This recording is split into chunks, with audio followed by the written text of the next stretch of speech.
Hi, I'm Robert, and I'm going to give some account of my experience taking Yamoa, because I've had asthma all my life, really from childhood, and I've taken every kind of conventional asthma medication, more or less as it was developed, and certainly as soon as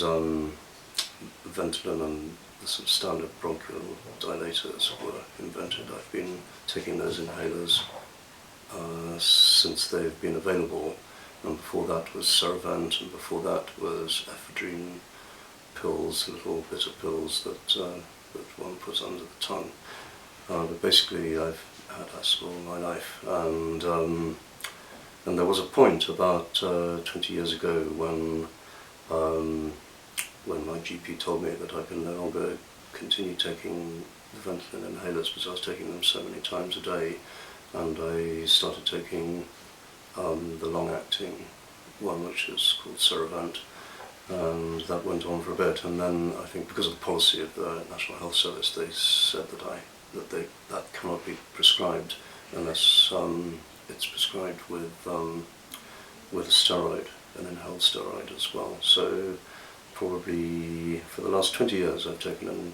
inhaled steroids and long-acting bronchial dilators every day of my life, and I've continued using the puffers as well, and mainly my asthma's come when I've had a cold or bronchitis, or it's exercise induced, so as soon as I start running I've started wheezing, and also I have allergies to dust and pollen and cats and various other things, and this has gone on,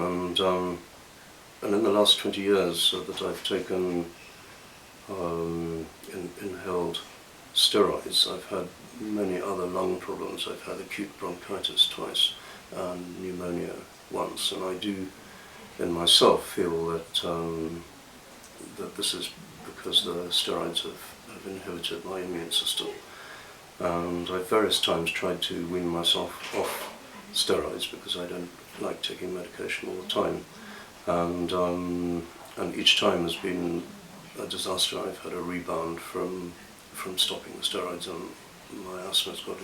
extremely bad, and I've had to start taking them again. And in fact, in extreme cases, I think both the times I had bronchitis was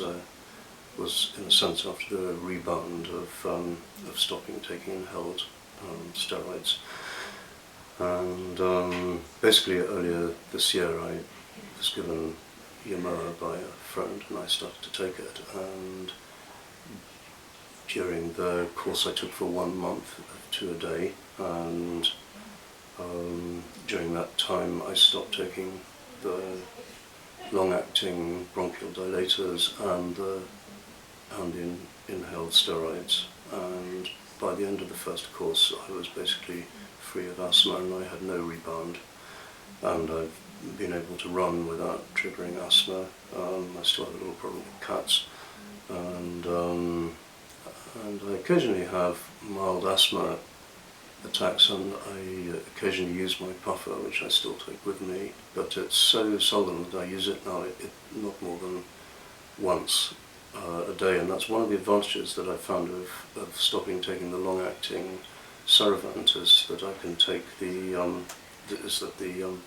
Ventolin inhaler is much more effective than it used to be. And then after the first course I had a break when I was relatively free of asthma, and then I found my asthma coming back a little bit, and I took another month's course. And I'm just starting a third course now, but I'm basically relatively free of asthma now. And I'm incredibly grateful for this product. Thank you.